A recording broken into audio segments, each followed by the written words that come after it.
রাজ্যে সাইবার প্রতারণা মামলাতে অ্যারেস্ট হওয়ার হুড় বেড়েছে। রাজ্যের পুলিশ, বাইরের রাজ্যের পুলিশ।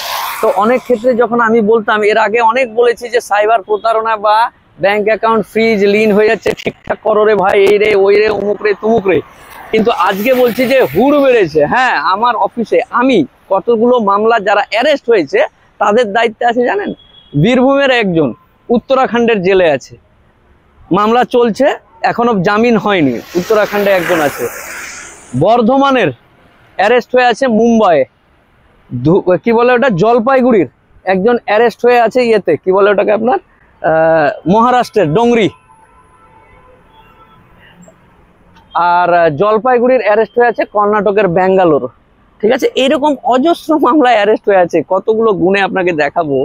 আর অনেকে বলছে যে এত মানে বিভিন্ন রকম পার্সেন্টেজ দিয়ে বোঝানোর চেষ্টা করছে যে অ্যারেস্ট হয় না বা আর কিছু। মামলা বা মোকদ্দমা আজকে উত্তরপ্রদেশের থেকে যত নোটিশ বা যেগুলো আসছে, বাগানি আস্তে আস্তে চলো, আস্তে আস্তে 2021 সালে, 22 সালে, 23 সালে যে সমস্ত মামলাগুলো হয়েছিল, ওই মামলাগুলোর নোটিশ বাড়িতে আসতে শুরু করেছে যে আপনার মোবাইলের সিম থেকে এই হয়েছে, অমুক হয়েছে। উত্তরপ্রদেশ থেকে শুরু করে বিভিন্ন রাজ্যের যেগুলো 2021, 22, 23-এ। রাজস্থানের বালতোড়াতে অ্যারেস্ট আছে, রাজস্থানের বালতোড়া, যোধপুর থেকে, রাজস্থানের যে যোধপুর, ওই যোধপুর থেকে 92 কিলোমিটার দূরে। তো আমি কি করে বোঝাই, বারবারই বলার চেষ্টা করি। অনেকে আবার আমাকেই প্রশ্ন করে যে আপনি ভয় খাওয়াচ্ছেন। হ্যাঁ, আমার কাজ নেই তো, আমি ভিডিও করে মানুষকে ভয় খাওয়াবো। আমি একজন আইনজীবী, আমি জানি কতটা বলতে হবে, কতটা বলতে হবে না। কিন্তু সব থেকে যেটা খারাপ লাগে এবং বারবার বোঝানোর চেষ্টা করি, কারণ কি ব্যাপার, কেন এত বুঝাচ্ছি, যে যা পারবে করবে না। অনেক ইয়াং তরুণ আজকে এই মুহূর্তে মালদার ভূতনি এলাকার একটা ছেলে মামলার জন্য ফোন করেছিল। তার মামলা আছে, একটা আছে মহারাষ্ট্রের ইয়েতে, আর একটা আছে তেলেঙ্গানার হায়দ্রাবাদে। তো তার ফিস এবং বিভিন্ন রকম মামলা মেটানোর তাগিদে তার বাড়ি ঘর বিক্রি করে কাঁদতে মানে 8 ঘন্টা কাঁদলে মামলা শেষ হবে না রে বাবা।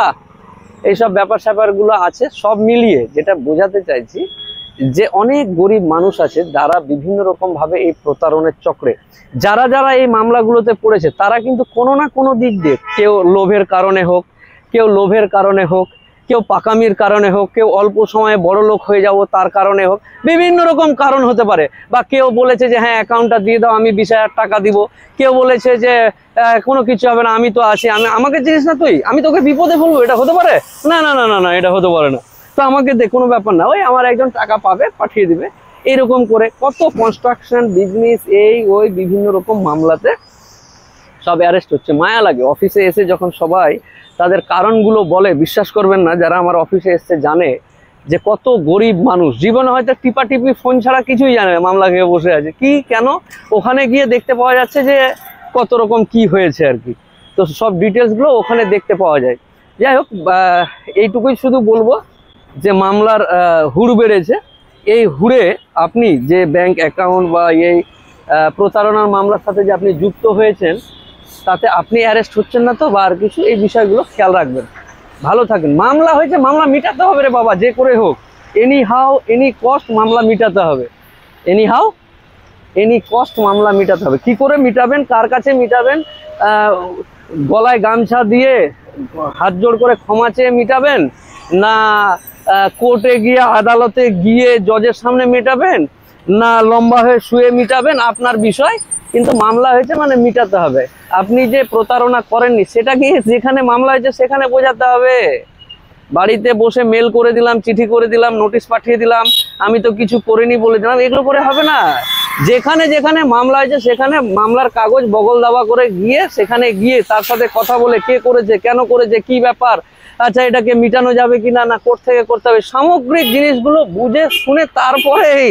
হ্যাঁ, ছোট গল্প না, বড় গল্প এটা। এত বড় গল্পকে আপনি ছোট করে দেখছেন, এত সহজ।